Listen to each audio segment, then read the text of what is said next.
प्यारे बच्चों, आज की इस वीडियो में हम इस न्यूमेरिकल को सॉल्व करेंगे। ये न्यूमेरिकल हमें कुछ इस तरह से दे रखा है। निम्न चित्र में प्रदर्शित तार में I धारा प्रवाहित हो रही है। अर्धवृत्त के केंद्र O पर चुंबकीय क्षेत्र का मान क्या होगा? नंबर 1, प्रति एक L लंबाई के सीधे भाग के कारण।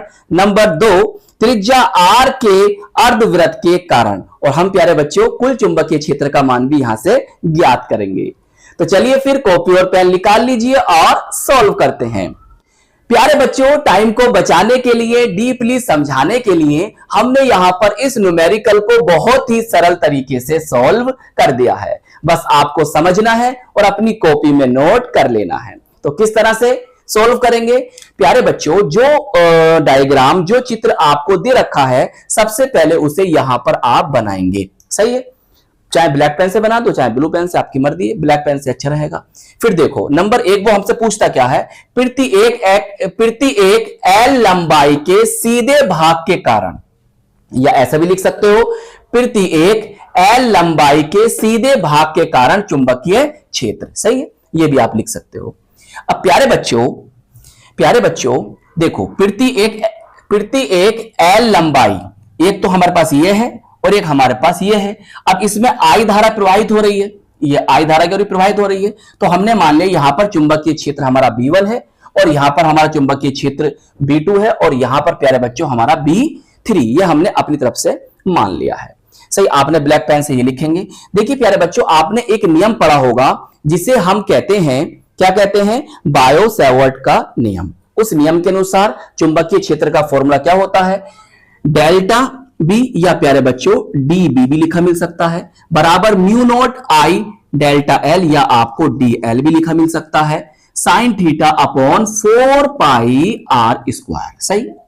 अब प्यारे बच्चों, ये तार कैसा सीधा है, ये तार कैसा है? यहां पर सीधा है।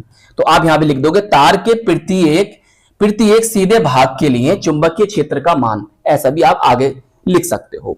सही, ये सीधा तार, ये भी सीधा तार है। तो यहां पर प्यारे बच्चों थीटा क्या होगा? 0 डिग्री या 180 डिग्री। कुल मिलाकर अगर हम साइन 0 डिग्री की बात करें या साइन 180 डिग्री की बात करें, उनका मान क्या होता है? 0 होता है। जब हमें थीटा का मान पता चल गया और हम थीटा का मान इस फॉर्मूले में लिखेंगे, क्या लिखेंगे?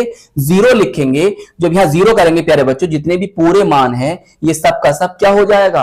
0 हो जाएगा। जैसा कि हम जानते हैं, जब हम किसी भी संख्या को, किसी भी नंबर को, किसी भी अंक को 0 से गुणा करते हैं तो वो मान क्या हो जाता है? वो मान पूरा का पूरा 0 हो जाता है। तो इसीलिए जब आप यहां पर 0 मान लिखेंगे, साइन 0 डिग्री का मान लिखेंगे, तो ये पूरा मान 0 हो जाएगा। तो इससे पता चलता यह है कि B1 और B2 का जो मान है वो क्या? 0 है। तो चुंबकीय क्षेत्र B1 और B2 का मान 0 होगा। तो B1 बराबर B2 बराबर क्या हो जाएगा? 0 हो जाएगा। तो इस तरह से ये वाला तो आपका सोल्व हो गया। अब आप ब्लैक पेन से दूसरी हेडिंग डालेंगे, त्रिज्या R के अर्धवृत्त के कारण। प्यारे बच्चों, ये कैसा वृत्त बन रहा है? आपका अर्धवृत्त बन रहा है। सही। अगर हम पूरे वृत्त की बात करें तो वहां पर जो फॉर्मूला बनेगा वो क्या बनेगा? म्यू नॉट आई अपॉन 2r बनेगा। बात चल किसकी रही है? अर्धवृत्त की चल रही है। तो अर्धवृत्त के लिए हम क्या करेंगे? 1/2 कर देंगे, आधा कर देंगे। तो जो 1/2 करेंगे और इनकी आपस में गुणा करोगे तो क्या बन जाएगा? 2 दूनी कितना होता है? 4 हो जाएगा। तो B3 बराबर म्यू नॉट आई अपॉन 4r। तो ये तो हो गया इस वाले का मान। सही। अब प्यारे बच्चों, अगर हम यहां पर चुंबकीय क्षेत्र की दिशा की बात करते हैं, सही है, तो आप यहां पे लिखेंगे ब्लैक पेन से दिशा, या लिख सकते हो चुंबकीय क्षेत्र की दिशा।